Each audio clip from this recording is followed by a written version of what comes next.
we saw the latest hero being released is Arum. Arum, who is this really, what do you call? I wouldn't say manly.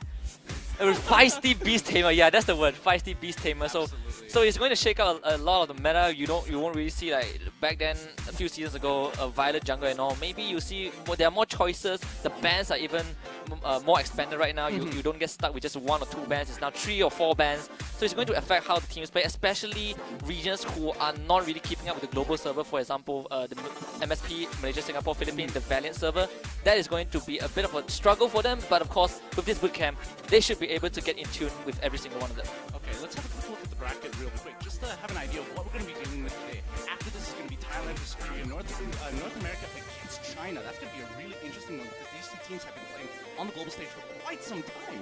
Yep, and after that, you will have Thailand versus Chinese Taipei, the main team, Indonesia versus Europe, and lastly, South America versus Malaysia, Singapore, Philippines. We just call it Team Philippines, MSP. Yeah, this is going to be really exciting. I love to see what other strategies people are bringing up, because each region has their own flavor, their own style, and in each qualifier, each person is allowed to bring their own particular, style to the gameplay and really represent the country through it. So this is going to be super exciting to see here, because overall, it's like with the new releases of these mages, it helps with the meta of wave clearing and then easily allowing themselves to roam, having new types of junglers that are adapted even in the jungle. So it's like these marksmen are just so much fun to play as well. And there's so many different flavors you can bring into the mix. So I just really want to see how they're gonna bring it together. Like overall, will the new champion Arum really change this meta? Well, maybe if Arum gets picked, we might get to see the impact. But of course, there are also a lot of new mechanics introduced. There's the revive from the ultimate of Teamy. There's this global engage from Max's ultimate liftoff. Absolutely. And then there is, as you mentioned, Arum's ultimate, which snares the one targeted hero and virtual damage gets dispersed onto each other. With that being said, enough of discussion. Let's get into picks and bans for the first game between Vietnam and Chinese Taipei wildcard. Oh wow, with 3 bans coming in already, a lot of obvious bans here. We've got Lugo on one side, we even got Superman, who's still perm banned throughout many of these qualifiers and competitions. Like, what do you want to do? Like, they nerf Superman and then nerf one of the lesser impact skills. Like, you nerf Man of Steel, great, reduce the stun damage. Right? There is still the ultimate charge, there's still the ram, so doesn't. Okay, speaking about Arum, there you go. Vietnam picking Arum. Actually, Chinese Taipei picking up Arum. Zephyr's, there's Wonder Woman, there's Flash, there's Violet, whereas Vietnam went for the more traditional type of team composition. There's the Ryoma, the Joker, Tulen, then there's Chokna. Let's see how they're going to round this out. We're still looking for a potential jungler. Ryoma most likely going to the DS lane, but again, if you want to really go really get in sync with the global meta, maybe you should look for junglers like Qgrov or even Murat. But it seems like Vietnam is going to opt for the Necroft instead. Yeah, and I think overall, Necroft, they want something a little bit more in comparison to Team Vietnam here, who can easily get quite a few picks. They've already got the Zephyr's, they've already got the Flash as well, and it's going to be really difficult trying to transition between lanes if you get caught by one of them in the middle. Especially with Flash, he can catch people out so quickly. He has so much range on his first ability, which makes him rather ridiculous when trying to go for these sneaky roams or early invades. Yeah, exactly. And if you look at the side of Chinese Taipei, it's all about the engage. There's the Zephyr's, there's the Flash, there's the Wonder Woman, and the thing about Wonder Woman is she is so good at pulling off an engage. She's so good at protecting a team. There's the Lasso of Truth. He drags you over if you have less than 50% health. If not, she can be the one to call the shots. Then there's the ultimate, the Braces of Submission. If you're behind her, you gain this massive shield, which Zephyr's is going to use it to engage with the left from above. Then you have the Cyclone from Flash, and when that ends, you actually vacuum nearby enemies towards you, which is going to disrupt the side of Vietnam a lot. Because if you look at the side of Vietnam, there's the Ryoma, there's the Joker, there's the Necroft, great, but you don't want to fight in close range. Absolutely, and I think it comes down to how they play their team compositions especially well, because Vietnam's looking for the engage here.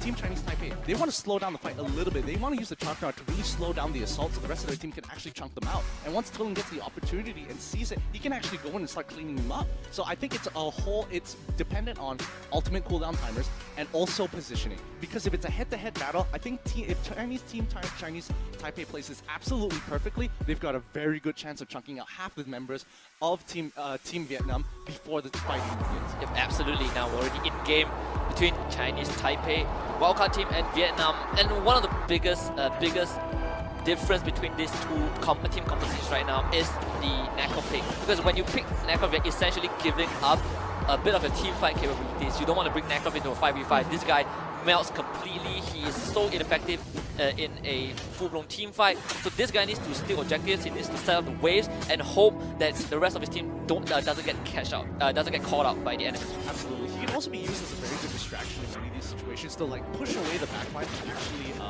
being able to come towards the front line, making in this case Chang'e in a very awkward position if a team fight does happen like such and in this particular round. You can see Arum already showing off her kit. There is the first skill, the Lion Tamer. You can use summon up to 3 lions, and after that you can expand it using Uncaged to land 2 massive slows and then a stun at the very end.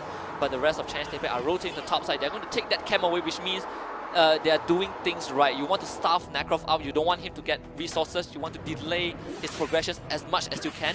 Then you use the opportunity to push your own lead forward, because when Necrof falls behind, he cannot set up waves, he cannot take objectives. It's more risky for him to invade, and this is where you want to take the lead. But it seems like Vietnam wants to take the fight, and Chinese Taipei just disengages completely. It seems like they're using Arum as their support pick here, just going around having them push the waves without whenever necessary, but mainly because she gets this thing so well, she can use it all the same. Arum, I get called out. Here comes the engage from Vietnam. Will this be a first blood? The flicker comes out, but DAY1 will take first blood for Vietnam. Such a fast, good call here. They saw the Abyssal Dragon coming up. They wanted to set this up just in case they needed somebody to keep an eye on it, to have an eye on it to see if anybody decides to go scout for it, and they do get a pick off Arum there, and that's really well done by Team AWC. And that is what Vietnam is doing right at this moment in this game. But here comes Thunderbird and a snipe onto the Zephyr's. That is again another lead for Vietnam. And this is why Tull is just really obviously. Oh wait, there's gonna be more. Here comes the Ryoma, takes down the Arum. Here comes the Cyclone from Flash. Will he get a kill? No, has to disengage. Here comes DAY1. There's the HuaLin. Has to flicker away as well. Necrof, in the midst of everything, tries to take away the Micron. Will he get it? Joker with the killing joke. But Might Buff will go over to the Necrof, and everything going in the favor of Team Vietnam. Absolutely perfect timing there. Using his ultimate, he chunk it out just enough and held his punch for quite long until he saw the ability come through, and then finally secured it with punish. Really well done by Necrof. The rest of the team has gone back to this focus of farming here, looking to the side lanes. But I don't think the major focus here isn't to get the towers, because as of right now the rotations are a little too quick and they don't have an advantage to push for the towers just yet. They're trying to just starve out, waiting for the first items to really go in and go down. And this is what Vietnam wants to do. The moment the Abyssal Dragon spawns at 2 minutes, they get a pick off, they get the Abyssal Dragon, they making sure that the next Abyssal Dragon spawns as quickly as possible, because you want to funnel the resources into the Necrof. And when the resources goes over to Necrof, the team automatically gets the economic advantage, because Necrof is going to cause havoc around the map. Now Vietnam with 3 kills, they're going for the top tier tower. Here comes the engage from Necrof. MG trying to survive as much as he can. The can after comes on, but I think he will be safe for now. Chong actually takes down Arum off screen. Here comes DAY1 with the lightning strike. The Flash will take down the Joker, but he might give up his life. He does, and that is 2 kills going over to Vietnam. Ultimate for the HuaLin. Question is, who's going to get the first tower? Quick enough. It looks like the bottom side of the map. They've already got the wave on their side, and now they're going all each other up. Who's going to get it first? Is it top or bottom side? It looks like red team gets it first. This bottom side is just going to take their time getting rid of this turret, and they trade turrets once more. But now the big question is, because they took out the top tower first, they have first rotation here. What are they going to do? And it looks like they've already put pressure on both top and mid lane and cleared out the enemy jungle. Necrof already going to work with that split push, going to clear up wave really fast. Just now we just saw DAY1 on the HuaLin, Thunderbird once again snipes down Zephyr's, and Zephyr's not really having a good time right now. He cannot pull off any engages, he just gets blown up whenever he engages in a fight. Violet, the thing about Chinese Taipei right now, they have 2 junglers, the Violet and the Zephyr's, and it's really hard for them to start a fight once they fall behind, and Vietnam is just punishing them for it, despite sacrificing a bit of the team fight capabilities with the Necrof pick. Absolutely, and I definitely think that in this particular situation, that Vietnam, what they're doing, their game plan is absolutely correct. They want not only to push their advantages, because they know that in the end, in the very last stages of the game, that their team is going to scale so well, and it's going to be difficult to handle them if they play perfectly. So they don't want to even give them the opportunity to do that. So they need to push their advantages now. They really need to look for these picks. Use their slight mid. There's a really strong mid game to push for the big objectives, like maybe even Darkslayer to get the 2 towers, or even just push for the end, or at least the high ground. Yep, another potential depth burst set up by Vietnam, but there is 3 members from Chinese Taipei, so no engage coming in from the side of Vietnam. Since the Chinese Taipei want to go for the mid tower, but Chokna is there to clear out the waves. They should be fine. Meanwhile, 3 members from Vietnam at the bottom side, they are going to get another tower. Really good trade for them. They know how to play into the strengths of the team composition. Chinese Taipei trying to respond with a trade in the top side. Chokna there to disrupt as much as they can. The HuaLin is actually making its way, but can the Chokna survive long enough?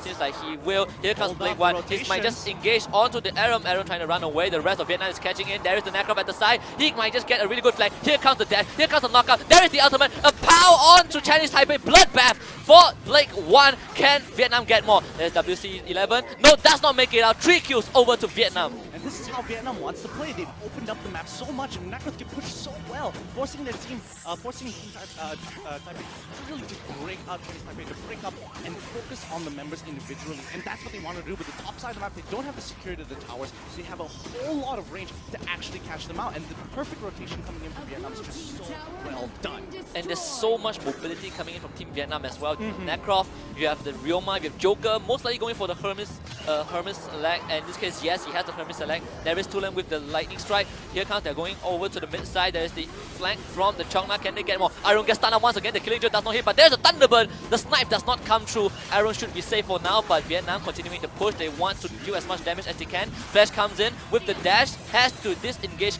immediately. Doesn't want to take too much damage, and Vietnam should be safe from that. Absolutely. Right now, it's down to TPE to just really stall the game as long as possible, get them to start really staying in parts, so the damage isn't going to be as significant as it is right now, because they're getting kicked out very, very hard from simple pokes from Joker. And even Blake. You can see, here comes Flash with the super speed again, but the Thunderbird is locked onto it. Wonder Woman will block that one. That was a good block.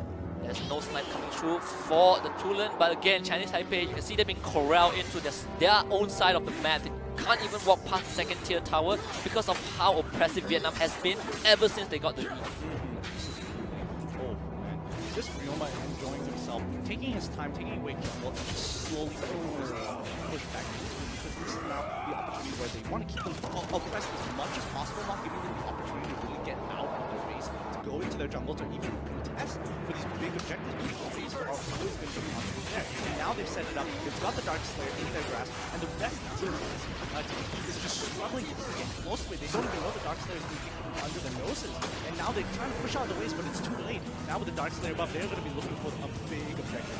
And you can see how far behind the Zephyrus is. He was actually so in such a big deficit, he couldn't even take the camp. Okay, he finally took the camp in the bottom side, but it took him so long because the Chokna was actually zoning him out, and the Chokna is the support. So right now, as you said, with the Dark Slayer above, they're going to take that mid tower with ease. XianYo is going to go for a bit of slide. Ion Blast coming in from the HuaLin, and Chinese Taipei is just being corralled back into their side of the base. They only have high ground towers left. The only outer tower available for them is the bottom side, but the flank is already coming in from Vietnam. They want to zone out the rest of Chinese Taipei. Has HuaLin overstep, should be safe for now. The technical roll from Violet comes through, but there we go. Chinese Taipei being pushed back, and the last outer line of defense will go down. They might have been considered actually going on top there, because he did actually use his map closer. But when engaged, here comes the Mag Pun. There is the Cyclone onto Polo, but the Joker will survive. The villain stays alive, and it's dominating streak for the HuaLin. He's going to snipe down Aaron once again. Doesn't even uses the ultimate.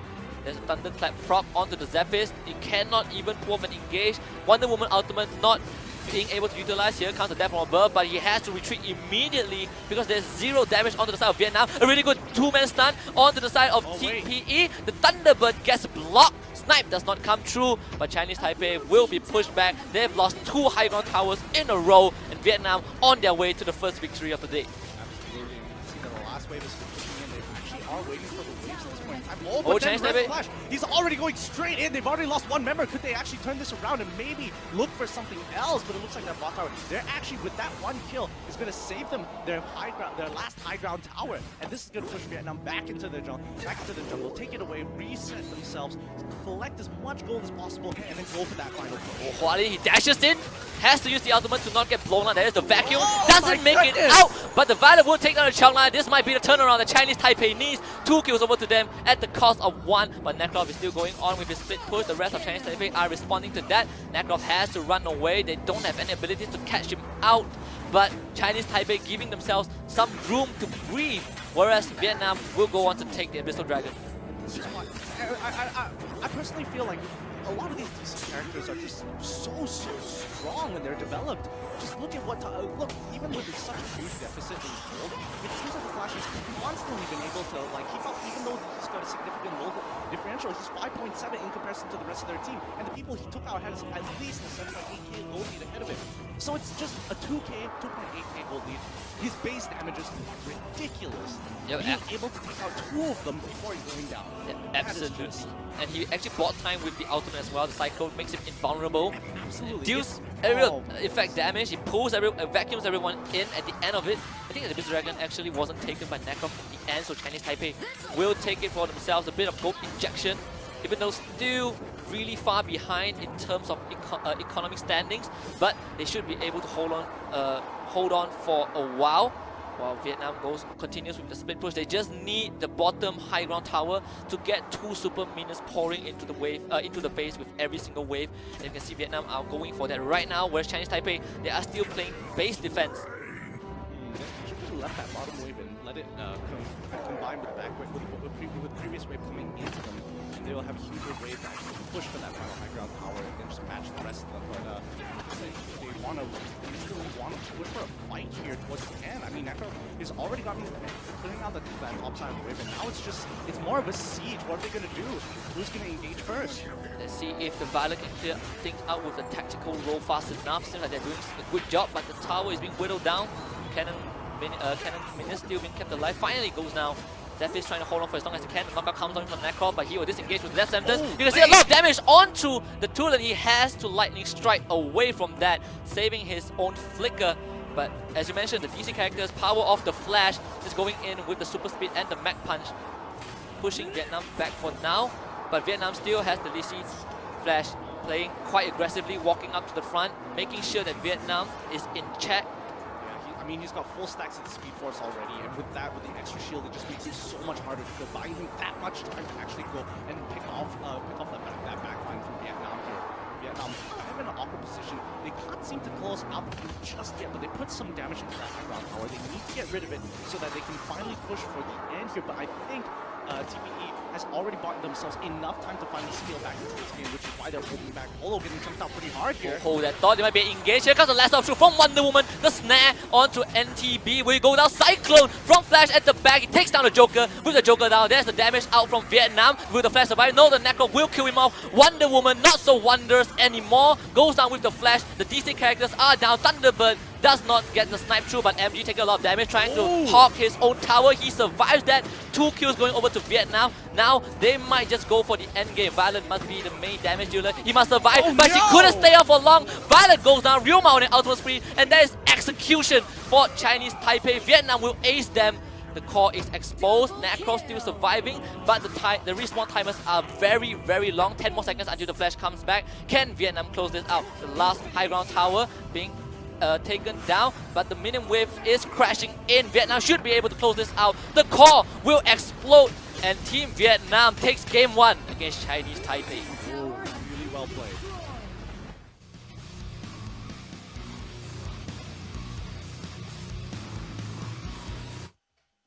And that's Team Vietnam taking the first game away from Team Chinese Taipei. Man, what a game here! Really, really great what they did here. They're using Necrov really efficiently as well. Not only split pushing and putting a lot of pressures, but really getting him, investing the early game into him, making sure that he got the camps that he needs to hit his level 4. And that's when they really popped off there. And I think that was just the beginning of this huge snowball. Yeah, exactly. And if you look at the side of Chinese Taipei, you would expect them to be the one that call the shots. You want Wonder Woman to go in, you want Zephyr to follow. You want the rest of Chinese Taipei to actually go forward to engage. But it seems like Vietnam are the one pulling the trigger, which is kind of odd considering how the team is formulated.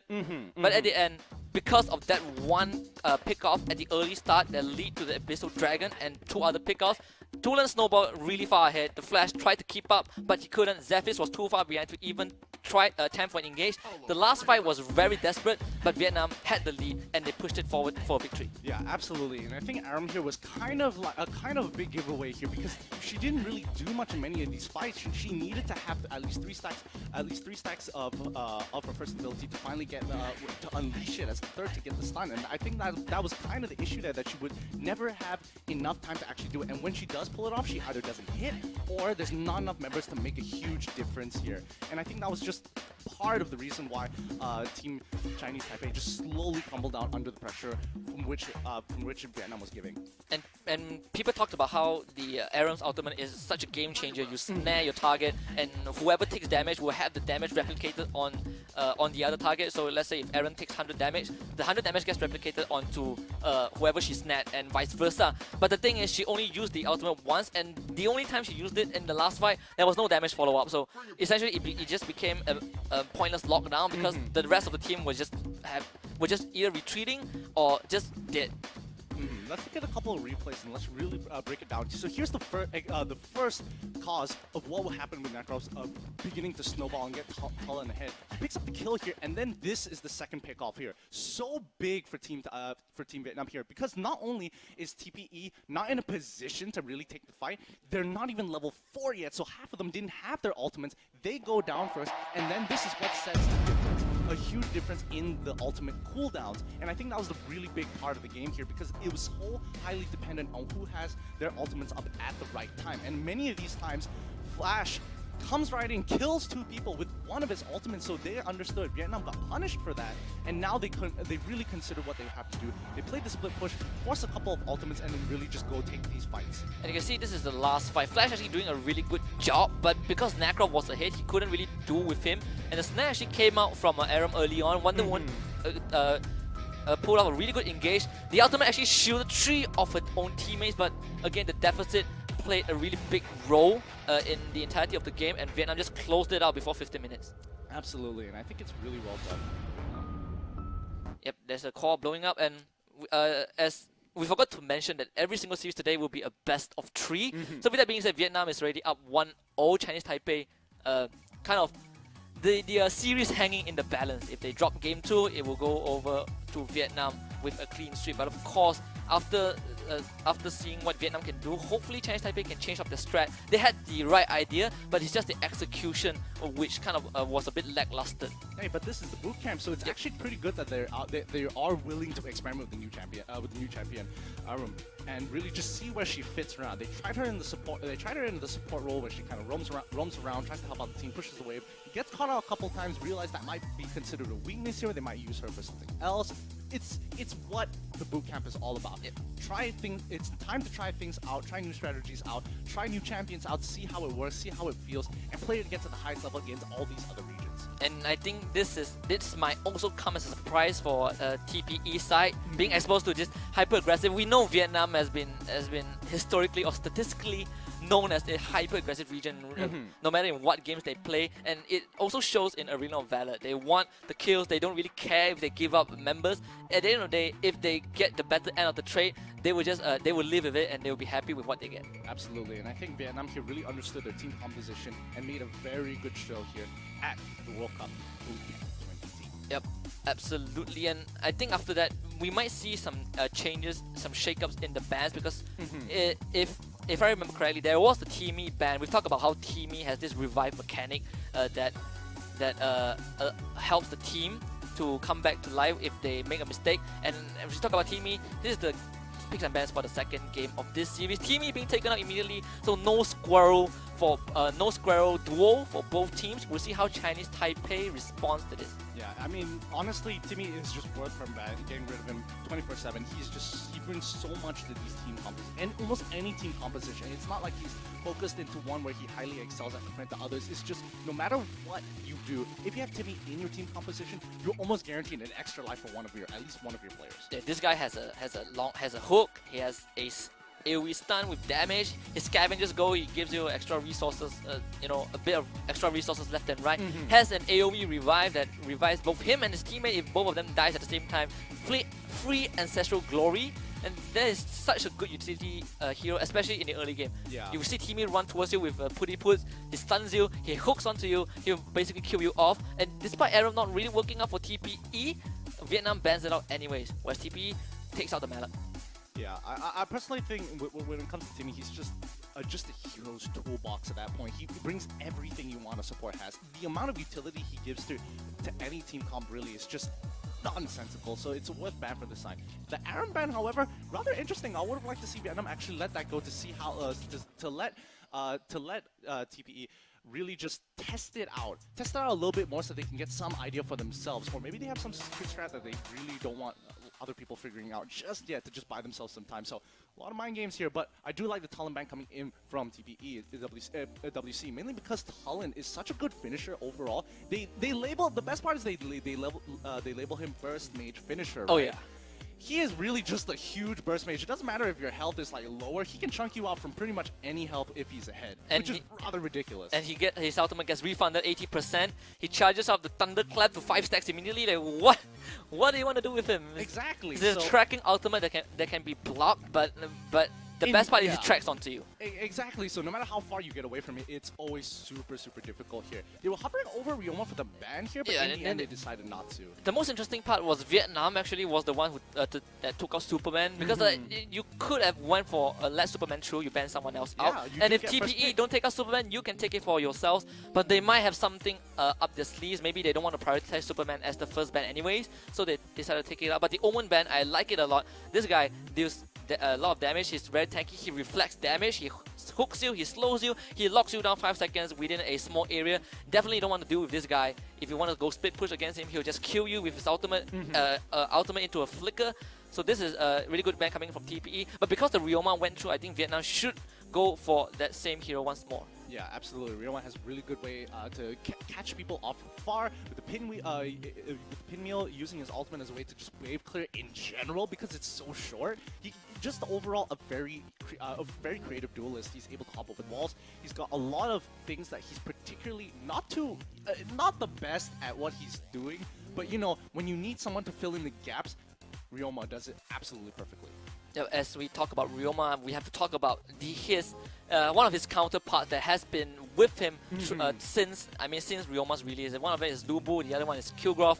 But because this Malik is banned out, we are most likely looking at Lubu. But I'm more interested in the non-existence of Flash being of the Flash ban. So means Flash is on the table, Xenium is still on the table. Both Xenium and Lubu should go hand in hand, but I would like to see the Flash going over to Vietnam this time. Yeah, I would like to see Flash. I mean, Wonder Woman is still open up as well, so they could easily pick both of them up if they really want to do. Violet is still also up. They've got a lot of priority picks that's actually still on the table here because of a lot of these bans that they've already gone with the Malik ban and also with the Talon ban. It opens up so much more here. And speaking of that, because of the difference in playstyle between Chinese Taipei and Vietnam, I'm expecting Vietnam to go for, again, the high mobility, high flanking power such as the Necroth we saw just now, or maybe even pick themselves out Zephys or even Murat, because these kind of heroes fit Vietnam's playstyle. But again, this is a bootcamp. They might take this opportunity to experiment with different compositions. Of course, we say Lubu and Xenium are most likely going to go hand in hand, and TPE lock them in. Yeah, and now they've got 35 seconds to actually go for their double pick for the blue side here for Vietnam here. Where are they going to go? It looks like they're going to pick up Wonder Woman for themselves. The question is, do they want to pick up the Flash now, or do they want to leave it open for them to pick it up later? And I do suggest that they pick up the Flash for themselves as of right now, because it helps. Based on what we can see from Chinese Taipei here, Flash would significantly benefit their team composition here. And it seems like they are letting Flash through. They pick Wonder Woman and they pick Joker to work with a rather interesting, if we consider it from the DC side. But of course, now if we look at TPEs, there is Flash available and there is Liliana available as well. Really strong burst mage, a really good substitute. If HuaLin and Flash are out of the picture, we'll see if Vietnam goes for Liliana or will TPE just take Liliana for themselves. But right now they are giving a second shot towards Zephys. That one is most probably going to get locked in. But Flash and Liliana, they're deciding, they're hesitating, contemplating whether the DC hero or the Fox Lady is a better choice. Personally, I think they should have just picked up Flash and Liliana more probably than leaves up his alpha later. I mean, it is okay, but having two high dependency on economic wise mage for the team is not really cost effective, because right now if one of them falls behind, you are losing a big chunk of your damage. I mean, they can easily go for a 1-4 split here. They can even go for a 1-3-1 if they really wanted to. I mean, somebody on their team is going to get pretty full of fuel and ready to just go off if they get even just one kill. And I think that's kind of like, look what they have. They've already got Lugo on one side. They've already got, if they really wanted to, they could have gone instead of getting the lead out of first, and then after that securing it later on. But let's quickly look at what Vietnam's bringing to the table here. Ooh, Nakrov again! And again, it's all about the mobility. It's the engage from Wonder Woman, there is the roaming potential from the Joker, there's the Ryoma, the Pinwheel, there's L'Oreal, and again, Nakrov. It's all about picking people off. You know, TPE, they want to fight, but Vietnam, they refuse to let TPE take the fight to them. They want to be the one to start the fight. They want to be the one to pick people off. And even from the previous game, judging from how they built the team composition, it's all about isolating targets and killing off before the rest of the backup comes. And TPE, wanting to be on the safe side, they might just lock in Alice for the support because they are lacking in that department. Yes, absolutely. And I think here is where like actually dropping Flash might be actually useful here, because even though Flash does want to go out and get picks, just looking at Vietnam's team composition, it's going to be hard to get picks in general because they're going to be looking out for you. So I think what Chinese Taipei here have got the idea, they want to fight, they know they want to fight, they can do these like 3v3 skirmishes no problem, but it's highly dependent on how else plays here. Because if she is caught off guard, it becomes so difficult for them to really start moving out of the map. Like how we saw in game 1, the moment the support got caught up and she got put behind, her ultimate was so important at that critical moment. Yeah, exactly, and I actually like the Alice picks really much, because if you look at the heroes from the side of Vietnam, there's the Nakrov, there's the Ryoma, and then most importantly, there's the L'Oreal. L'Oreal works best in her smite, and Alice's hissy fit.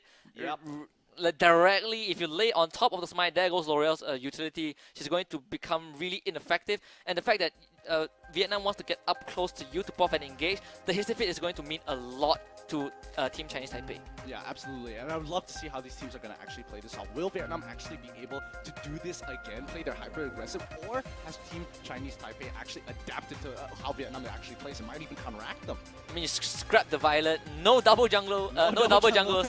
It's going to work way better because they have scraped the marksman. There's no marksman. There's no high hero that's depending highly on economic advantage. So you're taking out one big liability. But let's see how this works out for Team Chinese Taipei. We're in game 2, Antares battlefield between Vietnam and TPE. They quickly split up into two sides already looking for the picks. They are trying to look for that might buff here. Really actually smart. Looks like they're going to trade might buffs. Yeah, definitely going to trade might buff, and with that going over to Nakrov is the ideal start for this hero. The leash is coming out from his team as well. The might buff from Vietnam side goes over to the Zephyrs. So far they're playing really safe, but the Nakrov again doing what he does best with the invade. Joker just poking out XianYo as much as he can. The healing rune has to be expanded already. Here comes L'Oreal with the early blink. There might just be an early kill. There's the knockout. First blood going over to Polo. Rather interesting here. I love what they did. I definitely love what they did. They actually gave up the first wave. Actually gave up the first wave to actually go for that top roam there. And I think that was really effective, especially picking up that kill. That just made it so much more worth it. High risk, high reward. Exactly, and Vietnam playing the team composition to the strength again. No. Oh, the little kid, a bit in no man's land. Doesn't want to get close to the brush. She has learned her lesson. XianYo is going to have a really hard time because the Seagull is going to go over to Vietnam again, going to grant them vision. Zephyrs not going to have much to take. The Wolf is going to be the last camp for the first clear, and he's not going to find any might buff. That Seagull will spot him out once more. Meanwhile, XianYo still at level 2, and Ryoma most probably going to win a hand-to-hand duel with the XianYo. I think right now it's kind of on Zephyrs actually making play here. He hit level 4, he needs to set something up before they reach him, because I mean Nakrov was taking his time because of that top gank, actually putting him behind in terms of levels, and now without that level advantage, that makes it pointless, and there's no real punishment towards that top gank with the Tempest still coming in from Lubu, but that does not that did not work out. Abyssal Dragon going over to Vietnam once more, and it's really smart. It's about information gathering. They saw the Zephys in the top side, immediately they went for the Abyssal Dragon because Zephys spent so much time waiting for the second might buff so it doesn't get stolen. Vietnam read them like a boat. They went straight for the Abyssal Dragon and they took the gold injection for themselves. Oh, here looking for another top game once more. Oh, revenge. He actually doesn't. Is it even picking him off? Flickers is he actually figuring out the way to keeping himself alive, not giving him any advantage. Sigao this time going over to TPE, but meanwhile Zephys spending his sweet time in the top side of the map. Necro might just steal this stage, gone away. Liliana will not get that. It's a big deficit, it's 2 levels behind. They might go for a duel, but Necro has to run out of this. He has the blue bar, has the cooldown reduction. Can they catch on to this Necro? A really good 2-man death from above. Necro will go down to the Lubu. Wonder Woman might will she survive? No, and just Splendor actually being used. Uses the last of truth, shield, a sword and shield onto Liliana, but the last shining light. There's a Wonder Woman going down to TPE. Oh man, Liliana is so effective at what she does. She clears the wave really well. Yeah, especially when you don't have talent. She clears the waves really well. She has so many abilities. High cooldown, champion who's highly dependent on cooldown reduction, but just damage at level 4, my goodness. There is the smite from L'Oreal. Can she take down the rest of TPE? Here comes Necro! Just dives in initial D style. Zephys uses the death from above, has to run away. Can TF get more? Liliana waiting at the wings. Here comes the big Rasengan. He's following the Necro towards the end of time. He should be able to survive. But just now off screen, Xenio died for the 3rd time in a row. I think we saw the Angelic Splendor just now. He tried to escape using the global ultimate, but the damage was just too much coming in from Joker and Ryoma. Again, a 3rd death. 3rd death onto the Xenio. Not really a good day for him so far. Absolutely, but let's see where it does go to over Gloria and Ryoma. But mainly Joker has 2 kills on his side. He doesn't have much of a goal lead, but he's already slowly building up towards that late game that actually really pops up. Yeah, Joker has 2 kills, most likely working towards that rank breaker, and if you are roaming Joker, you will go for the Hermes Select as your very first item for the roaming potential. Passive slows people, killing Joke snipes them, can laughter, mini stun, a lot of damage, and you can negate physical damage as well as gain movement speed. There's everything you want in a glass cannon marksman. But Blade 1 is trying to solo the Abyssal Dragon, while Necroft acts as the distraction. TPE are actually oblivious to this, but Vietnam is going to call it off. So considering that they want to be playing offside, it's better to at least push your resources towards the things to get a response, but is this going to be enough? The gang Polo going for some side stabs, but the Alice will take down the Joker. There's a bit of overextension coming in from the side of Vietnam, but because of that, they might just get the second Abyssal Dragon, and they do just that. Vietnam still securing the lead for themselves. This time, they're looking at the bottom lane.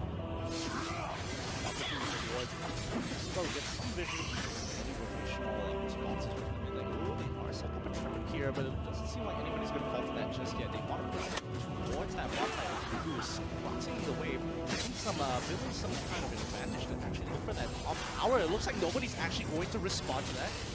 Ooh, just taking his time. Oh, there is a response from Joker moving his way up with L'Oreal to actually deal with it. Here comes Zephys. There is no tier 1 tower. Wonder Woman gets called out. Sword and shield, the ultimate bracelets of submission, some speed boost and damage reduction. Here comes the Angelic Splendor from the Xenio. It becomes a 4v1 immediately, and Wonder Woman should go down. HuaLin will take that kill for himself. Overkill? Overkill maybe? Or maybe just to get the just get into the fight like, hey, I'm here guys. I'm useful. I think Vietnam were just trying to buy time for the rest of the team, because Wonder Woman just engaged without the rest of her team there. But here comes Necroft with the dash, doesn't make it into range. There's the smite and the wheel from Blake 1. Not enough damage to kill off any members of TPE. It's a more even match compared to last game. This last game TPE only got like 4 or 5 kills. Absolutely. In comparison to Vietnam, 13, 14 kills. Right now it's 4 kills to 4 and only 1k gold deficit for TPE. Here comes the engage onto NTV. Will this rumor survive? The Hissifit silences him out. He should go down, and XianYo picks up that kill on as the Zephys. Wait, look at the top side. Yep, yes he is. But he has no chance against Lubu. Wonder Woman is just so helpless against him. And this is kind of why you have Lubu usually in the top lane, just to able to outboard. Oh, Joker will kill Lubu. Killing Joke. Here comes Angelic Splendor from the Xenio. Will kill the Lubu alive. Lubu stays alive with the wrist stallion, but TF is not letting out the chase. One last death sentence. He cuts him down. And Vietnam gets retribution for themselves. That was very good attempt. He was so close. Lubu was so close to getting out of there if it wasn't a bad throw. Yeah, and the damage reduction from XianYo just kept him alive for so long. Again, it was a 3v1. You have to, and I like the fact that XianYo came in and he just immediately just ran away. Hey, I did my job. I got you, boy. I'm out. It's all up to you. Well, now the rest of the team is actually playing this really well. I do like how TPE is playing this really well, actually. They're playing the map a lot better now. And there's the Foxtrot coming in from Liliana right now in the Fox form. There are a lot of, that gives her even more wave clear, and when she gets on someone, the execute should be able to be carried out by the mage. But Vietnam not as aggressive as they were last game because they couldn't get the lead that they had in the previous game. So TPE should have more breathing room to work with. Yeah, and with goal differential so even, it's going to be so hard for you to actually break that mid turn there, because I think the center point of the map is just so important because you have so much control in both sides of the end jungle if you take out that first turret in mid lane, and it opens up so many more options for you to actually go around without getting punished that easily. Speaking about punish, seems like TPE setting up a ambush squad once more. Joker and Ryoma on one side, the rest of Vietnam are on the other side. They can execute a flank if they get vision. As soon as Zephyrus has been spotted out. Yes, here comes Necroft.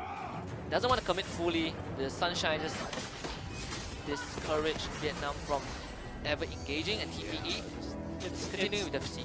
Yeah, it's not going to happen here. They understand the position of the game. Will actually go hard, but he doesn't go for the Joker just yet. gets caught up the stun. Two-man shining light. There's the hit fit. A really good bracelet of submission shields Polo. The Wonder Woman being the savior, and right now the fight continues on the other side. There is the smite, but 4 members onto Blade1. He has to flicker away, and Jet Splendor comes in from the XianYo. XianYo in the front line as the Zephyrus. Polo has to retreat. Yamate not really in a good spot. He is going up against the World TF, still trying his best, but the Sunshine will stun him up. Liliana executes the Wonder Woman, and 2 members go down for the side of Vietnam. Chinese Taipei coming up on top. Wow, what a bait coming in. He goes in super hard to at least threaten somebody's life, forcing Vietnam to play reactionary. Oh no, oh! He actually tried to go for the Zephyrus, but damage reduction from the passive. Yeah, and this is where we kind of mentioned during the drafting phase how smart the Alice pick actually is. You see so many clutch ultimates just sends Vietnam into disarray. The moment she drops the Hissifit, Ryoma cannot engage. The Laurel cannot do much within that area. In fact, they actually had to flicker out from the Alice ultimate in the previous fight in the jungle, and that actually gave TPE the victory. But HuaLin gets caught out. Not really that big of a deal for now. TPE finally having the goal lead after such a long time. Absolutely, and I think Vietnam here are playing a little too reactory to what TPE is trying to do, as the earlier trap sprung so well only because they were too reactory, thinking that their volley might actually, whoever was volleying was going to die. They actually travel the most dangerous path to get to that bot tower, and get punished severely for it. And now, the rest of TPE is coming in real hard. Really good Hissifit splits out Blade1 and Polo. Now Blade1 might just go down. He has the smite, but the damage is not enough. MG will take down Blade1. Polo tries to run away, uses the can laughter. Last tick of damage, the damage negates! And he actually stays alive. So Vietnam still kind of holding on, but Yamate has to go up against the Lubu and the Liliana. Not really a good choice. TF finds himself in a bad spot. Here comes a really good Sunshine. The stun lands onto the Necroft. Liliana is dead. There is the Foxtrot does not connect. The ultimate actually. Yikes! Oh my goodness. Joker getting chunked out pretty hard there. Joke's on him. He walked in and lost like 70% of his health. Now Dark Slayer started by TPE. Can Vietnam even attempt to go for a contest? Doesn't seem like it's gonna work out. Yes, TF in the vicinity, but he realizes he's in a bad spot. He gets stunned out. Here comes Jet Splendor once more. And there is Leap of the Fox. HuaLin will take down TF. And TPE well on their way to secure this victory. Yeah, a little too ambitious there for them to actually go for it, to actually go for the steal, especially with 5 members. It's honestly rather difficult to go for these steals in many of these situations, especially when you don't have the numbers. Even if it was a 2v5, that would give them a better chance compared to just a 1v5, and that's in that point in time. They need their DPS to stay alive as long as possible. They need to be able to push out the damage, but in many of these cases, they get cut off because of the hissy fit. When Alice is just really playing so well, disengaging the backline of Vietnam away, leaving their front line just stuck by themselves. And TPE, they have cracked the code to Vietnam's strategy, and right now Vietnam not being able to execute all the objective steals as they did in the previous game. So you can see Chinese Taipei just pushing high ground right now. They've already gotten the tower in the bot lane. Here comes my XianYo. Bit out of position, but he should be alive. Really good Dream and stun coming in from the side of Vietnam, and just Splendor from the XianYo. Blade1 has to use the status for 2 seconds, but once he comes out, he goes down. There is MG at the back going ham on the Lubu. Yamate goes down. Ultimate for the Zephyrs. Lubu still going on a one-man mission. The really lot of damage onto NTP. Sidesteps the Impale, but the Hissifit is dropped in the middle of everything. TF trying to keep the team alive, but he might not be alive for that. HuaLin uses the Flicker, but the core is doing a lot of damage. There is the really slow Rasengan coming in, but TF should be able to survive. He actually gets blown up at the fountain, and Vietnam in a really bad spot. NTB, the last surviving member. TPE going for that victory. NTB, will he survive? Last stun coming through, not enough. And TPE draws the series to a game 3. GG, well played TPE. Wow, that was such an amazing game. Really well done by TPE. They finally cracked the code. They knew this beforehand, and they really played especially well, Malice. And like I said, you don't need Liliana and Flash. Liliana is just enough. Yeah. Like imagine if they pick Flash, like you won't have a slot for Alice, and it's going to mess up the team composition a lot, because now you don't have the Hissifit, and L'Oreal and Necroft and Ryoma are going to do a lot of work, and that is what I meant during the drafting phase, that you don't need those 2 high maintenance mages. Liliana, like you said, one of them gets a hit is more than enough, and it clearly shows. Like Necroft gets blown up at his own fountain. That's a big statement. That's a big statement in itself, but I honestly think that it was just so easy to enable it with Alice, because a lot of them were so skill reliant. They were so skill reliant, they didn't have the marksman that they usually have to just consistently push out for the damage. If they survive the initial burst, or they at least take out a member before one of them dies, they actually have such a huge advantage here. And in many of these fights, Joker, just trying his best to actually pick up a couple of kills, just wasn't able to get into the right position, especially with Lubu on his back. And how L'Oreal was just trying her best to survive in many of these situations. And XianYo just completely negates so much damage off of Polo in many of these situations. That frontline just would not die. Because every time Vietnam engages, there's the XianYo ultimate, there's Lubu at the backline, and there's I think the MVP award should definitely go to NT's Alice. Like the Hissifit were on point. There's the friendship to shield the rest of her team. Sunshine to stun up Team Vietnam. And every time Vietnam goes when engaged, there's the Hissifit. The Hissifit comes through. You split out the rest of Vietnam. L'Oreal cannot function effectively. The engage cannot be followed up. And Chinese Taipei just rolled over Vietnam. And I think Chinese Taipei, on Alice, they played so patiently there. He held up the Hissifit only for the right moment when he knew he could split them into 2. And he always got it every single time. He has not missed the Hissifit where it doesn't matter, or used it to a point where it just doesn't matter, because he sets them apart so much. And I think most people who want to pick up Alice should take some pointers from NT. Yep, absolutely. And it seems like Vietnam couldn't really get the top lead rolling. We saw them killing off XianYo 3 times in a row. They got the first tower, but they couldn't transition the lead despite getting the first tower and yet 2 Abyssal Dragons, because of how TPE were playing. They didn't really respect the Alice Hissifit. They didn't really expect the engage coming in from the side of TPE, and every time they were overextending, they got dove, and when they tried to go for counter kill, there is the Alice there again to protect TPE, and off of that, Vietnam started bleeding, and TPE just wouldn't let the wound close. And I think it comes down, it's kind of how AOV plays. Usually the person who takes the first hit becomes very difficult. Let's look at a couple of replays so I can really explain this a little bit more. Because usually once people start giving out their leads, it becomes really particularly difficult to come back from them unless the enemy team makes a mistake. And in early stages of the game, you're actually looking for these trades. If you lose something, you have to get something of almost equal value to at least maintain an equal status between each of these teams, and I think that's a big part. I think this is where the Hissifit comes in.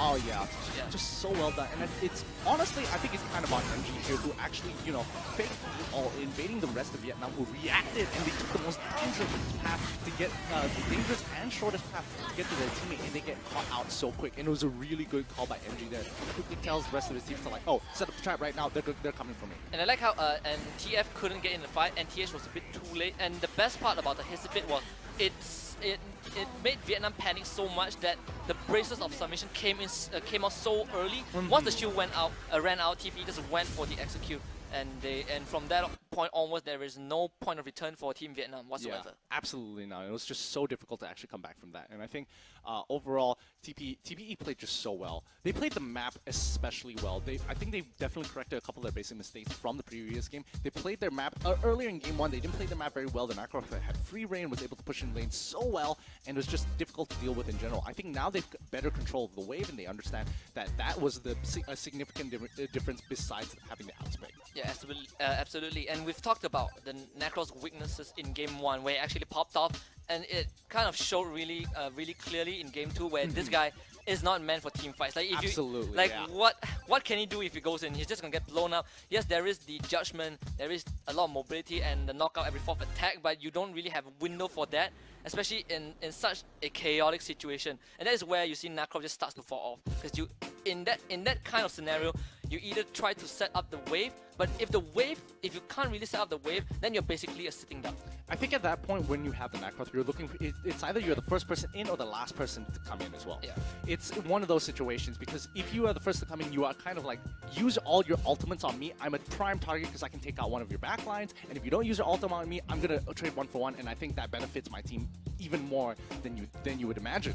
Or you come in last to be the cleanup crew to pick up everybody else, because Necroth is very good at chasing, high mobility. I don't think you get away from him that easily. So I think in this particular situation, it's just what can you do with such a lead, and especially how TPE were playing with the team composition they had. They weren't looking to get caught out, they were looking to team fight all the time. But now it's time for game 3, picks and bans.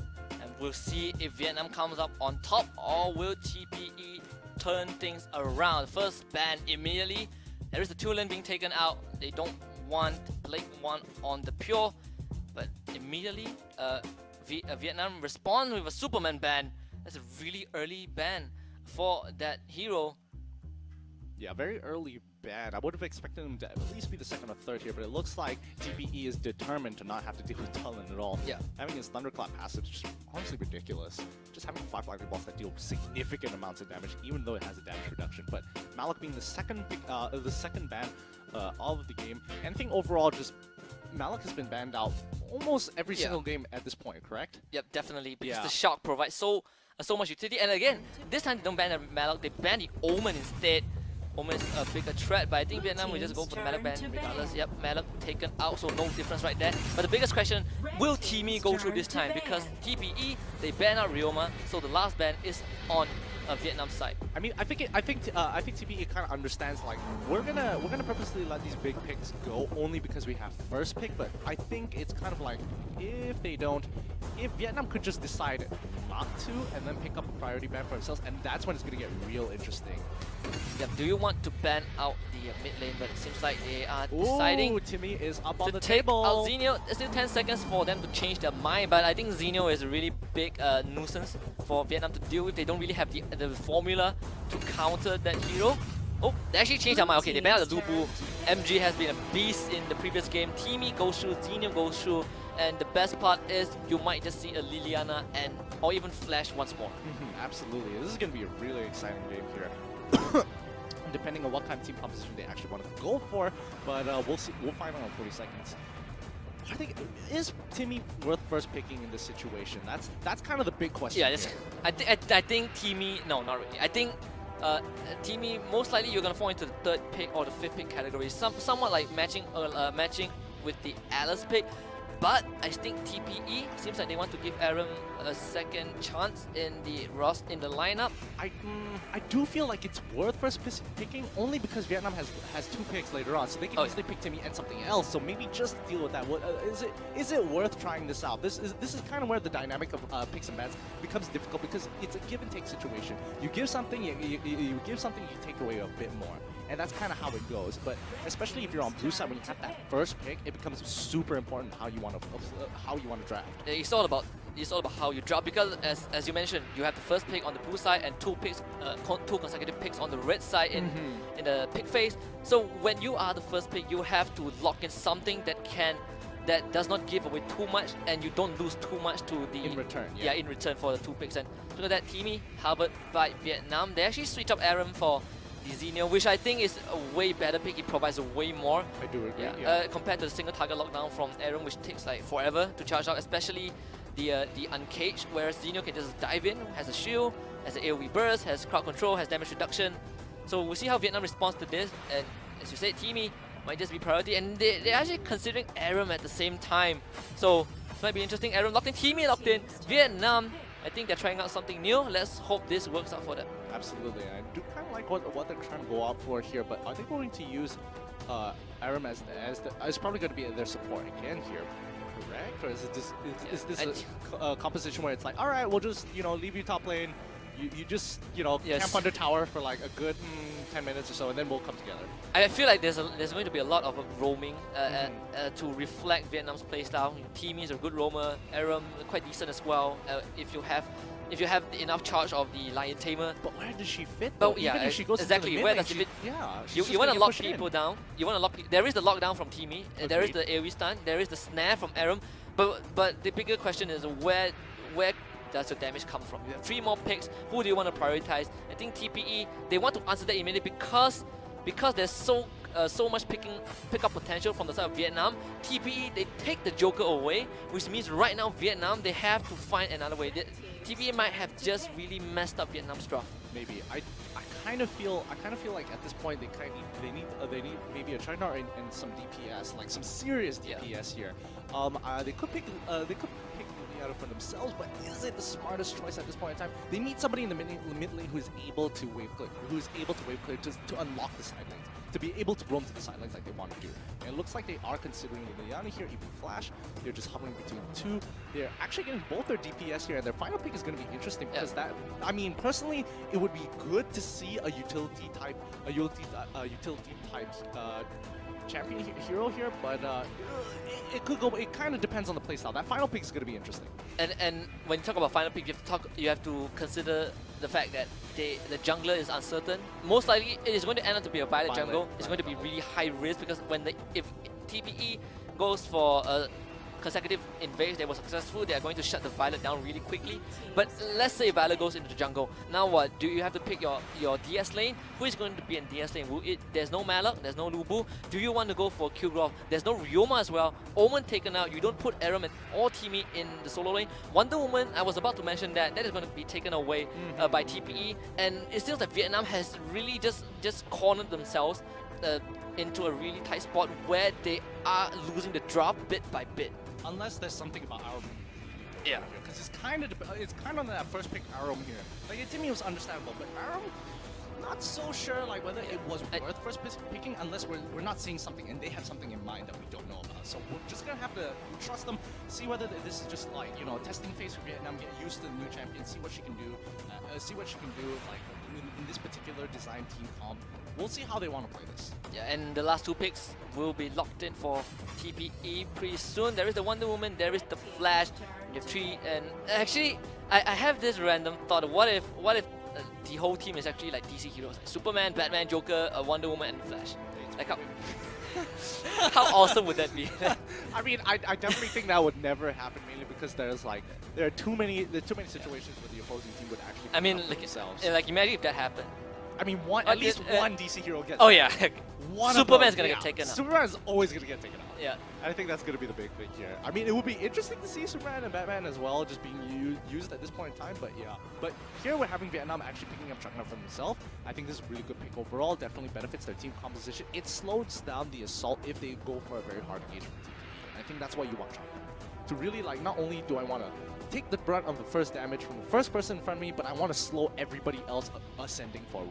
And I think they are funneling almost all the resources into the Violet and Liliana, because at this point you cannot expect Teamy or Aram to do much damage. Absolutely. Chang'e is going to have a really decent early to mid game, but once mid game rolls around, he's going to start going tank, and his damage wouldn't really matter anymore. It's more about the crowd control that he brings to the table. So when the longer the game progresses, it's all up to both Liliana and Violet to pump up the damage. And again, Violet is going into the jungle. If you look at the side of TPE, there are 3 Punishers coming out, and there are 2 Flicker, 1 on Joker, 1 on Flash. Violet is going to be super vulnerable. Yeah, and I think overall the strategy is to shut her down early. They don't exactly have a very good level 1. Yeah. I mean, in comparison to TPE, they're basically going to have full control of the jungle. Absolutely. Like, you don't want to walk into a Joker, he's going to slow you down, and the rest of TPE is going to follow up. Like if they actually catch someone out and Wonder Woman starts with the Lasso of Truth, she's going to either pull herself to you or pull you to herself. And with the lack of flicker, it basically means certain death for the side of Vietnam. Yeah, and it's so difficult. Honestly, it's so difficult for them to actually really push forward here. And I think it's kind of on Vietnam here to play smart, because they need to farm efficiently to get Violet Violet to level 4. And I think at level 4 she's kind of like in that safe zone where it's like, okay, now we can switch you out to go actually farm a lane, and then the rest of us are going to go for these picks. Yeah, but again, we've seen TPE play Aram in game 1, going for the tanky roaming support, but that didn't really work out well. We didn't see much uncaged engage. Snare was only used once, so we'll see how TPE actually pair Aram out with Teamy, because right now Teamy has a better engage. She has a speed boost that stuns, has damage, has a hook that disables, so Aram should be able to follow up easier. With that being said, let us move into the final game of this best of 3 between Team Vietnam and Chinese Taipei. It's like they're both gonna once again just trade might buffs here, but are they gonna go for that very early? Are they really going to go for a very aggressive play like they did last time, where they skimp out on the first wave and quickly just run over the top of the bot lane to actually go for a kill here? Because Teamy and Chonglan actually working together. Liliana going up against XianYo. This is actually really smart. Liliana has range advantage as AoE burst. The cooldown gets reduced if she hits two or more heroes. At this point, it doesn't really matter much, but when the burst comes in at level 4, he should be able to take down XianYo fairly easy. Here comes the super speed from Flash. Aaron trying to run away. Don't really want to deal with the Lion Tamer. It deals area of effect damage if you stand too close. Uncaged is actually used to disengage. So Vietnam should be safe from that early invade. Violet already at level 4. It looks like they're keeping the support and jungler near towards the mid lane just to help Arrow actually just clear the way without having to worry of potential gank or getting harassed too hard on in this particular situation here. Because I mean, Changnar is fine bot lane. Yeah, Changnar is absolutely fine here. Here comes, and even in top lane, they could even switch lanes if they really have to. Oh, first, the Abyssal Dragon has spawned. Putty push used by Polo. Last of True Wonder Woman engages first blood over to 11. And HuaLin at the back line. TF dropping quite low. Changnar coming in. Will he be able to take down any members of TPE? It seems like he can't do so. Does not even have the ultimate. And TPE walk away with first blood. And TB still going a bit forward. There is Aaron coming in with the Lion Tamer. The dash is used by Zephys, but he should be safe. Abyssal Dragon still on the table. 4 members of TPE around the bot side jungle. Yamate a bit oblivious to the flash. They're just trying to protect the Might Golem. The Uncaged does not connect. Might Golem goes over to XianYo.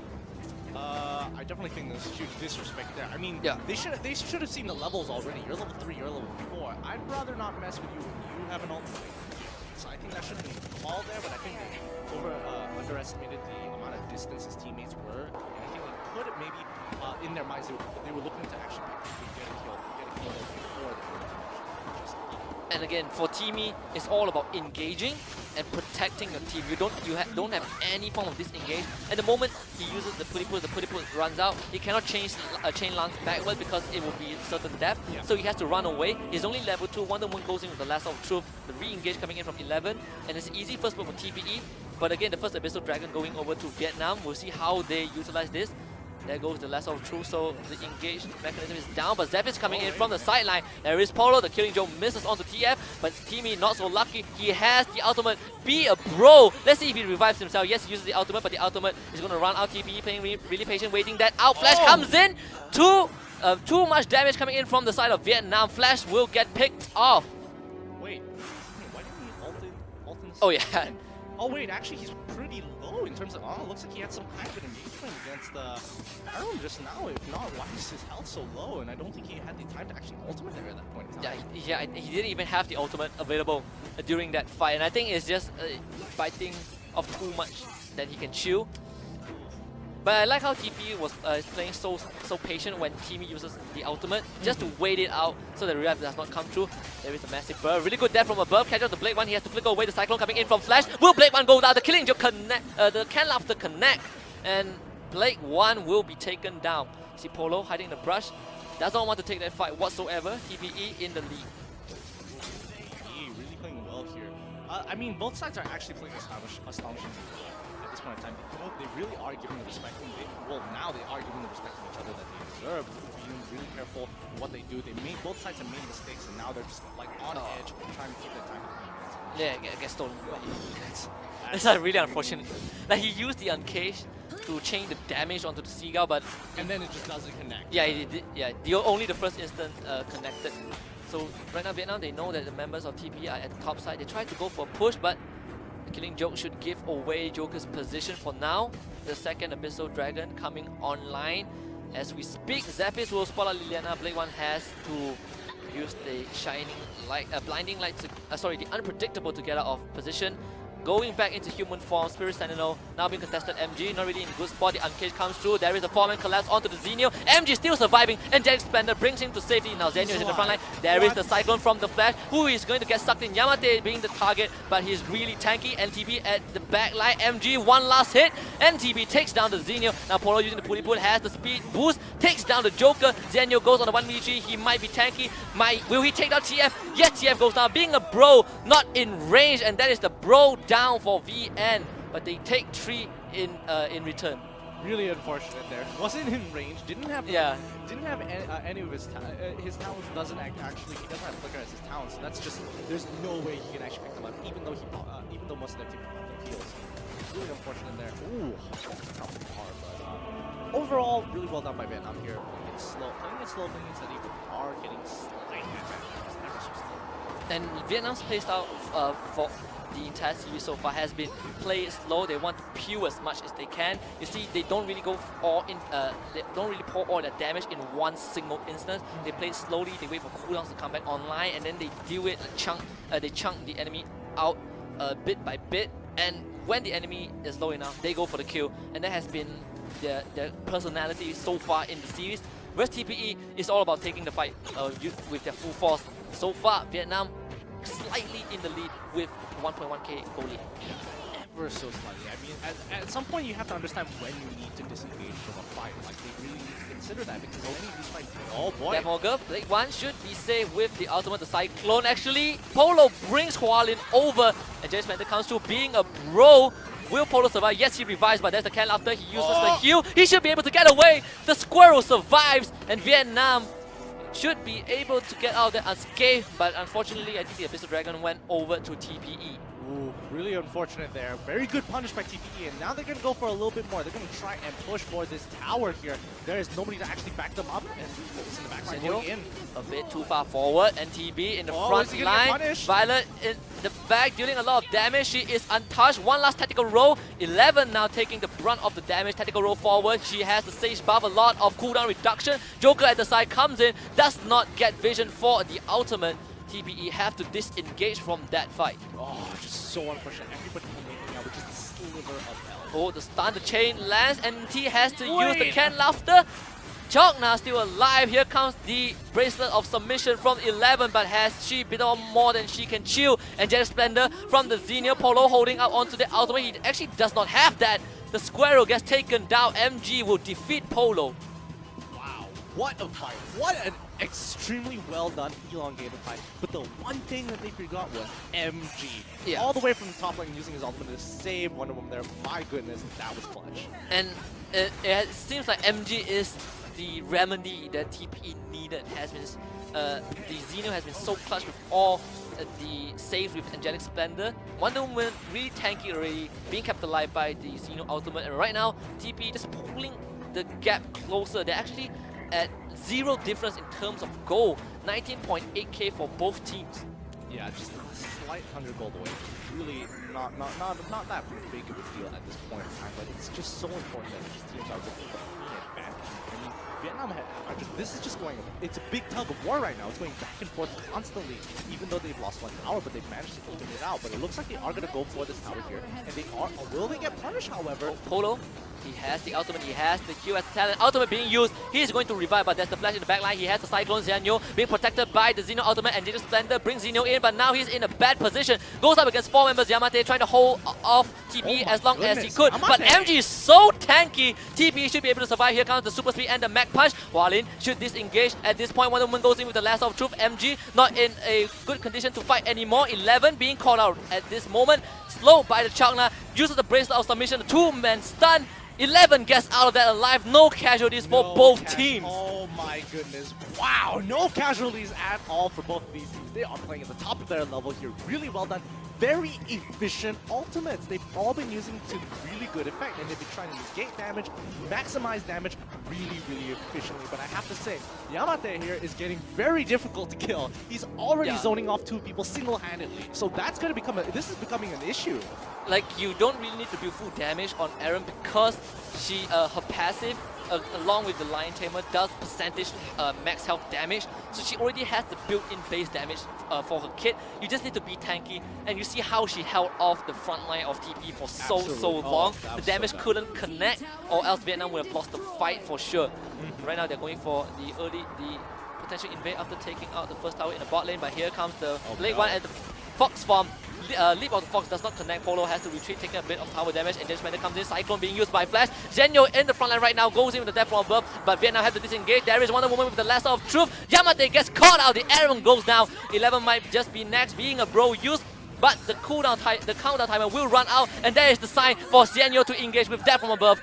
Your Polo goes down to the Joker. Oh man, that was not a very good ultimate from Yamate there. Not a very good ultimate at all. Especially under tower, she got chunked out so quickly after that ultimate. Like, I understand the damage gets transferred, but you don't tank out a tower for that to happen, and it's just. It's kind of a poor execution from the side of Vietnam. No, mainly not because she was under the tower, it's just her positioning in general. I mean, she's going to get hurt real quick, and it's only for 2.5 seconds, and I think TPE played that so well. They saw it, they all dispersed, went for the backline, and the moment that ultimate was gone, they all collapsed on her at the same time. So it's just really good teamwork from TPE's side.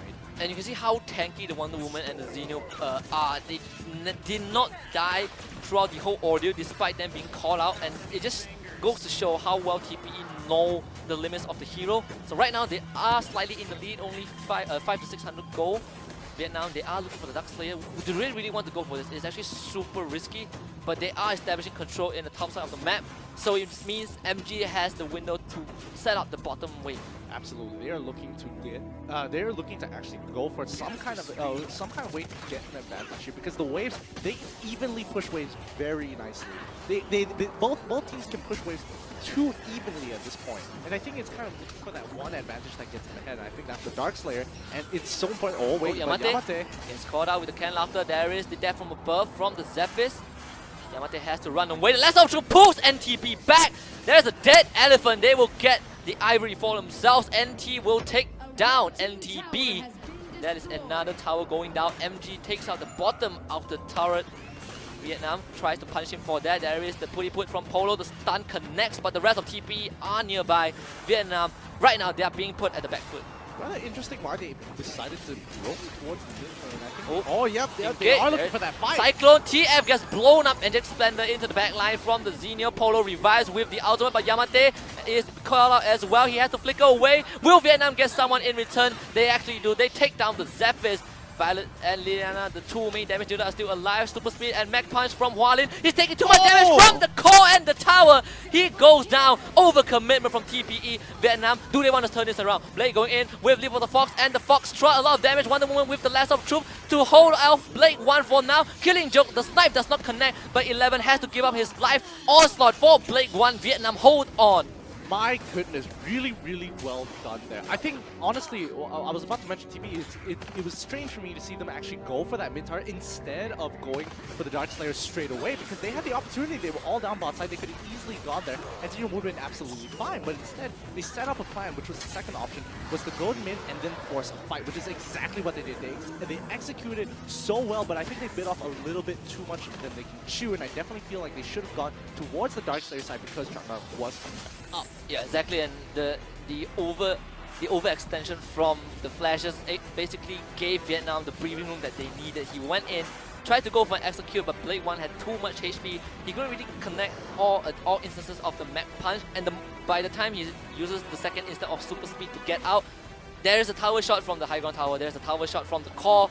There's enough damage to take him down. He gets stunned up at the end as well. So right now, Darkslayer on the side of Vietnam.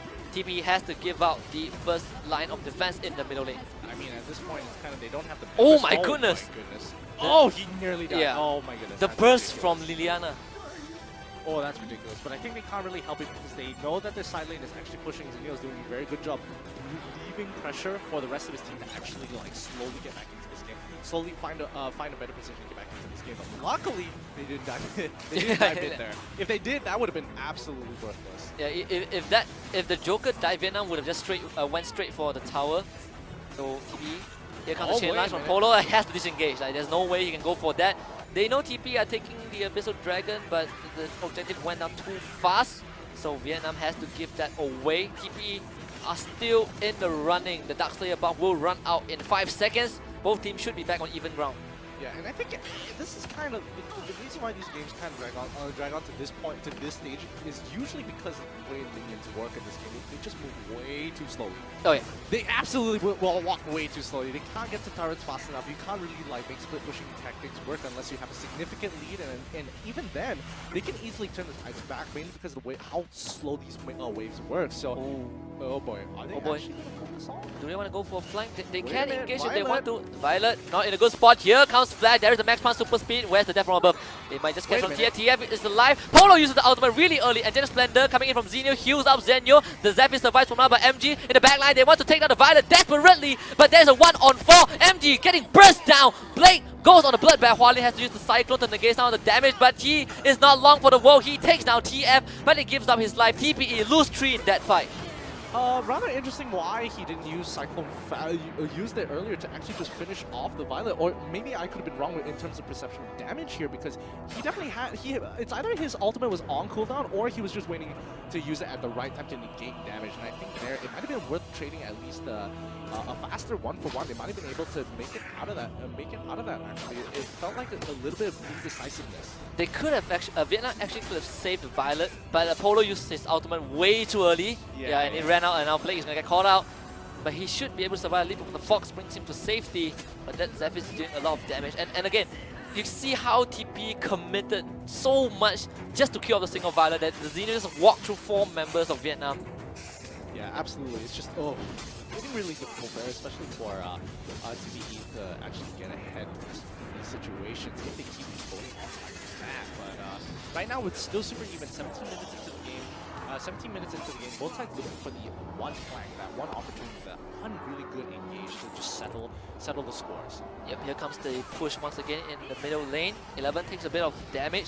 As the Arum uncaged is a bit slow. The projectile does not connect on any members, but there might be a flank coming in. HuaLin engages, but he's getting CC so much. He goes down before XianYo comes online. Being a bro might just save Vietnam. Violet revives, and that is Vietnam's fight. Definitely going over to the favor of the Vietnamese side. Zephyrs will get blown out. Blake still doing a lot of damage. There comes the Rasengan. 11 has to be careful. The burst is massive. 11 gets chunked down. Not in a position to fight, but TPE hold of Vietnam. They take 2 down with them. Oh my goodness, the chain CC on HuaLin, that was ridiculous. He had no time to use his ultimate. Yeah. He was trying so hard to get it off, to get that Cyclone off, but not to any luck. Just so unfortunate. And that is where Teamy and Arum actually comes into full effect. The flash dashes in, you stun them with the chain lance, you snare the guy, and you just blow him up before any damage comes through. Honestly, if Flash came in a little bit later, I think it would be more effective mainly because it was there, but I think they wanted to force out to his ultimate a little bit earlier so they can win the fight later on, and I think if the Flash got his Cyclone off, they would have absolutely won the team. They would have absolutely crushed the team fight. But regardless of that, they still managed to take down damage dealer coming in from the side of Vietnam. At least they took down both Yamate and TF, which means Vietnam couldn't make too much out of the fight they just got. It was a 2-for-2. But yeah, I think HuaLin should be a bit more careful because there is the snare from Arum. She doesn't really care if she takes damage on your behalf because she is so tanky. Meanwhile, you're just a glass cannon mage. Like if you go in like that, she's gonna snare you and you're gonna go down. Anti gets called out with a lot of burst down to 50% health. But I think TPE want to go in for the second attempt of a flank. Vietnam, they send something fishy. Yes, they spoiled 11. So TPE have that attempt that attempt won't be able to work out, Vietnam will continue with the siege. They're slowly going to push this team on this target now. Honestly, at this point of the game, each person can take out a tower by themselves. No problem. All they need is a little bit of minions. Right here, we're just going to see he's going to actually try and commit to this, trying to take out this tower. Should be able to take down the high ground tower, do a lot of damage to Blade. One has to dash away. The fight actually plays out on two sides, but let's see if MG goes down. MG being taken out, has to use the Engine Splendor. He gets out alive. Number disadvantage for the side of Vietnam right now. The flash in the back line. Where is the Cyclone? He doesn't even use it yet. Finally uses it onto Polo and Yamate. A really good two-man death from above. Vietnam gets destroyed immediately. Being a bro is used, but Polo not really in a good spot. Yamate comes back to life, but it's better if he stays there. 3 members go down for the side of Vietnam, and TPE are well on their way to take the series. A lot of resources dedicated to actually deal with who manages to get out the ball and then at this point it comes down to what's going on. I honestly think that they should have saved the crowd control to cancel the Xeno ultimate instead of just howling in on the hero at the start of the ambush. But the damage has been done. TPE get the Dark Slayer for themselves. Should be able to reach high ground at this point. Respawn time is still a bit long for Vietnam. 6 more seconds until both supports come online. TPE should be able to take 2 high ground tower and then spend it to protect XianYo for now. Now Vietnam can take a full fight. Let's see how they pull this off. MG in enemy territory, but he shouldn't be worrying too much. Has a lot of tankiness. Yep, dashes out from the base. Now Vietnam has lost all their high ground towers. TPE are definitely the drivers.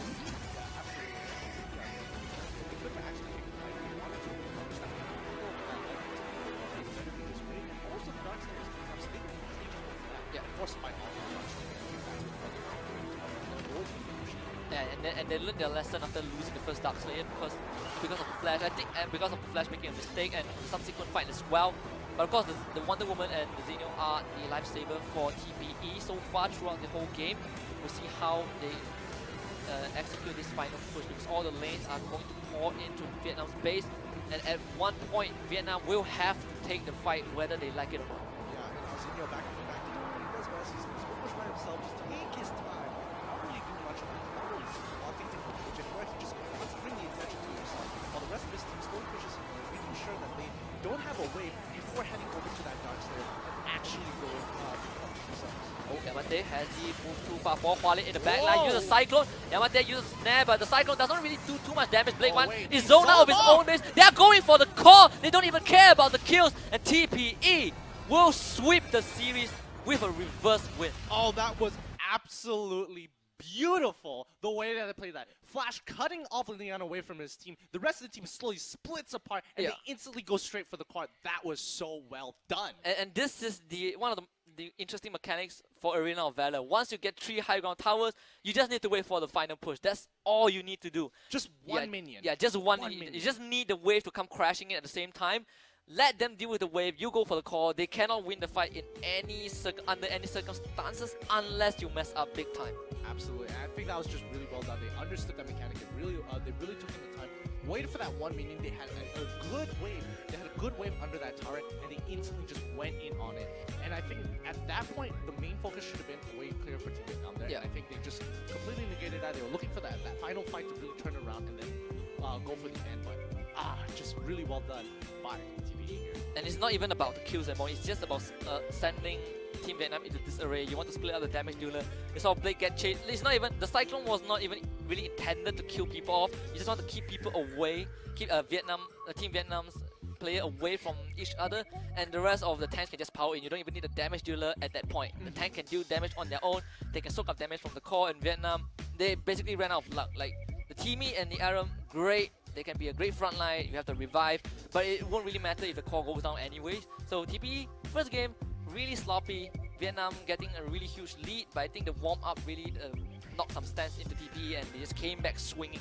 Absolutely, I think they've got some really good mechanics here on their side. They've also got a really good understanding of the game and how their team compositions really want to work.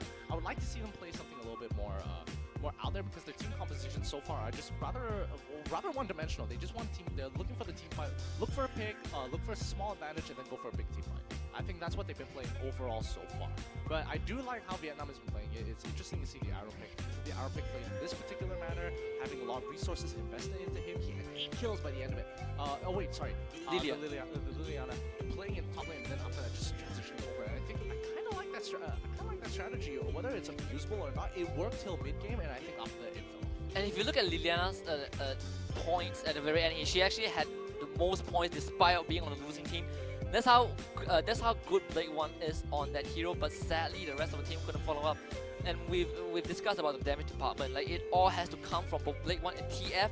But Violet fell behind, has to go for the Frost Cape, Red Breaker as the 4th item. At that point, you don't really do as much damage as you would intend to. Zephyr's is tanky, Joker runs around, flashes, kills off TF every time he sees the Violet. Then there's the Wonder Woman with the extra shield, that's XianYo with the ultimate as well. And Violet just became irrelevant.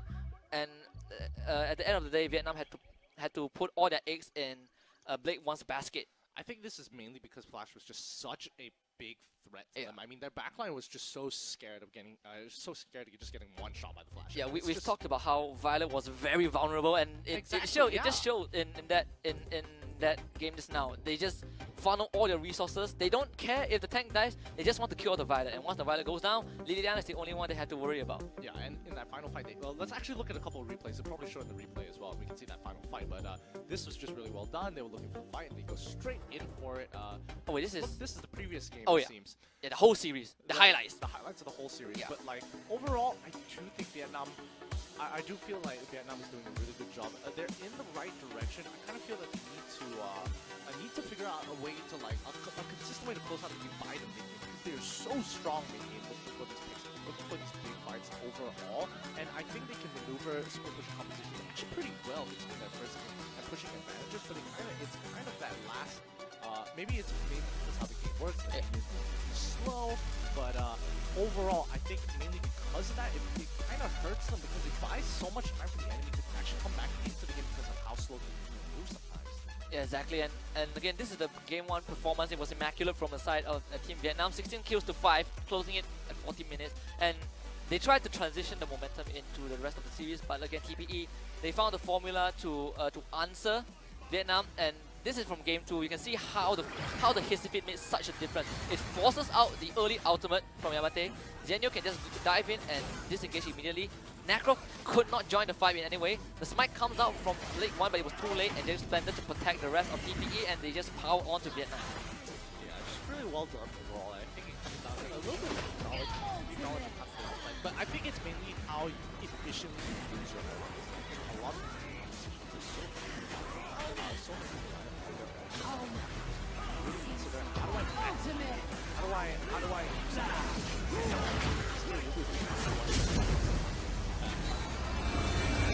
And here, overall, the more I know,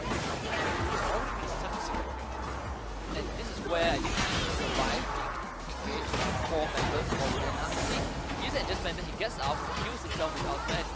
The rest of TP just slowly joined the fight. It was just so well played. Yes, and TP called out XianYo in the backline, and he got killed off by Polo, but TP didn't really lose too much off of that because afterwards they reconstructed how they play the rest of the game, and it just helped them get back on their feet.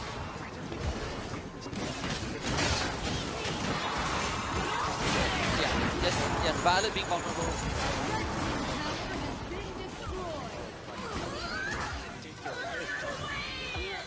And I think this is where HuaLin made a mistake. Like he wanted more than what the team has. He dashes in, he doesn't get enough damage through, and yeah, the core just takes him down. So maybe it's because of the fog of war. Distance was a little bit too much. Shouldn't have went in anyway. Yeah. But overall, it was a really good series to start off the day here at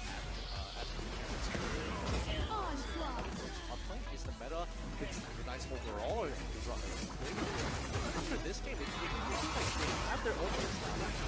They know what they want to do, and they're very comfortable with it. Vietnam with their aggressiveness and looking for their pace. Yeah, this is and this is another instance of where TP just went straight for the Violet. Yes, they give up 3 members in the end, but the main point is to put Violet behind, and for the super minions pouring in, you just need to call. You just need to call.